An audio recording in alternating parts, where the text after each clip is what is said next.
نبی پاک صلی اللہ علیہ وسلم نے ارشاد فرمایا ہے، طلب کسب الحلال فریضۃ بعد الفریضہ، حلال روزی کو طلب کرنا، حلال کمائی کو حاصل کرنا، یہ دوسرے فرائض کے بعد ایک فریضہ ہے۔ جس طرح نماز پڑھنا ایک فرض چیز ہے، ایک ذمہ داری ہے، ایک فریضہ ہے، روزہ رکھنا ایک فریضہ ہے، حج کرنا ایک فریضہ ہے، زکوٰۃ دینا ایک فریضہ ہے، اسی طریقے سے حلال کمائی کے لیے محنت کرنا، حلال کمائی حاصل کرنے کے لیے کوشش کرنا، یہ بھی اللہ کا حکم ہے اور وہ فرض ہے۔ کوئی آدمی ہاتھ باندھ کر کے بیٹھا رہے، یہ اسلام اس کی اجازت نہیں دیتا، بلکہ اسلام کا حکم ہے مردوں کو، عورتوں کو نہیں۔ عورتوں کو تو اللہ تعالیٰ نے مالکن بنایا ہوا ہے۔ عورت اگر بیٹی ہے، باپ اس کو کما کر لا کر دے گا، اپنا خون پسینہ بنائے گا،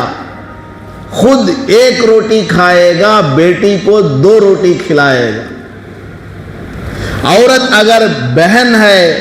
بھائی کما کر کے لا کر اس کو کھلائے گا، بہن باہر نہیں جائے گی، بھائی کما کر لا کر اس کو کھلائے گا۔ عورت اگر بیوی ہے، شوہر جھک مار کر محنت کر کے لا کر اس کو کھلائے گا۔ کہیں سے بھی محنت کرو، حلال روزی لا کر اپنی بیوی کو کھلاؤ۔ عورت کو کبھی بھی اسلام نے کمانے کا حکم نہیں دیا۔ پورے قرآن میں، پوری احادیث میں کہیں بھی مال کمانے کا، مال حاصل کرنے کا ذکر آتا ہے، وہاں مرد کا نام لیا گیا۔ عورت کو اللہ نے فرمایا تم آرام سے گھر میں رہو، مرد کی ذمہ داری ہے۔ اور اگر کسی کا باپ بھی نہیں ہے، بھائی بھی نہیں ہے، بیٹا بھی نہیں ہے، کوئی مرد نہیں ہے، تو پھر اس کے رشتہ داروں کو حکم دیا گیا ہے کہ تم لوگ اس بیوہ عورت کی مدد کرو، تم لوگ اس بیوہ اور یتیم بچوں کی پرورش کرو، ماہانہ اس کے یہاں راشن پہنچاؤ، بچوں کی اسکول فیس کا انتظام کرو، تاکہ عورت کی عزت محفوظ رہے، وہ ان کے گھروں میں جا کر برتن نہ مانجے، ایسی ضرورت اس کو پیش نہ آئے۔ تم رشتہ داروں کے اوپر ذمہ داری ہے، جو اس کے رشتہ دار ہیں، ددیحال والے، ننیحال والے، سسرال والے، ان کی ذمہ داری ہے کہ اس عورت کی مدد کریں، اس کے گھر ماہانہ جتنا خرچ ہوتا ہے اتنا، بلکہ اس سے کچھ زیادہ آپس میں مشورہ کر کے ہر آدمی، ہر رشتہ دار تھوڑا تھوڑا کر کے جا کر پہنچائے۔ لیکن معاشرہ اس قدر بگڑ چکا ہے کہ اپنا گھر، اپنا پیٹ، اپنی بیوی، اپنے بچے، یہ ٹھیک رہے تو ہو گیا، چاہے بینک میں ان کا لاکھوں روپے کا بیلنس پڑا ہوا ہو، چاہے اس کی بہن، چاہے اس کی کوئی رشتہ دار خاتون بھوکے پیٹ مر رہی ہو، اس کے بچے ننگے بغیر کپڑوں کے گھوم رہے ہوں، اس کو کوئی پرواہ نہیں ہوتی۔ کل قیامت میں ایسے تمام رشتہ داروں کو جواب دینا ہوگا کہ ہم نے تم کو اتنا مال دیا تھا کہ تم اپنا ہی پیٹ نہیں، اپنے غریب رشتہ داروں کا پیٹ بھی بھر سکتے تھے، اور تم کو پتا تھا کہ تمہارے رشتہ داروں میں بیوہ عورتیں ہیں، یتیم بچے ہیں، اس کے باوجود تم نے ان کا خیال نہیں کیا۔ لاؤ حساب،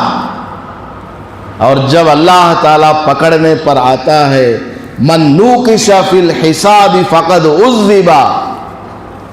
جس کو اللہ تعالیٰ پکڑ لیتا ہے، حساب پوچھنے کے لیے کھڑا کر دیا جاتا ہے،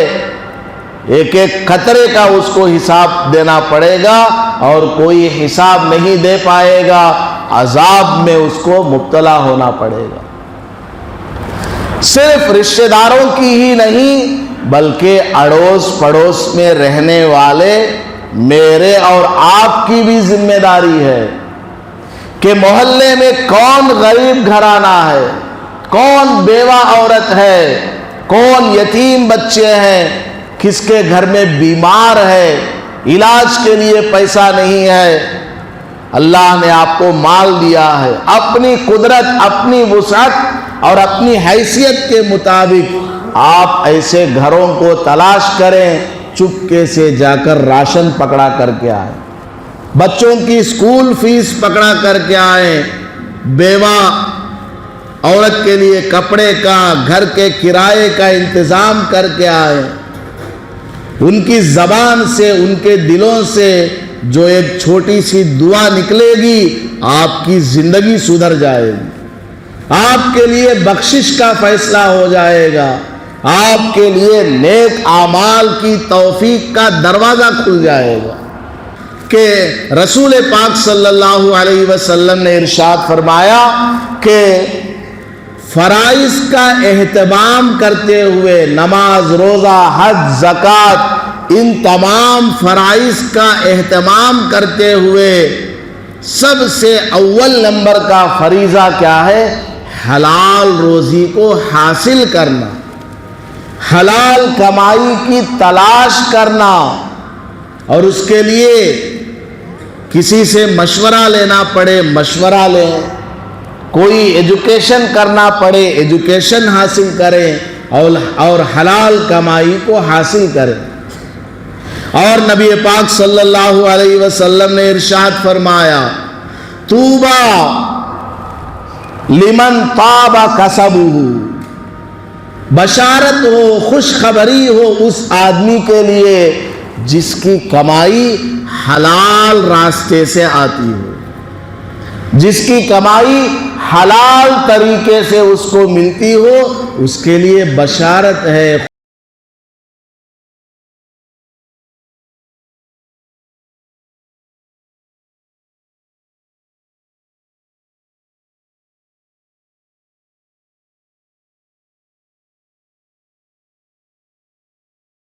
نوٹیفیکیشن آپ کو مل جائے۔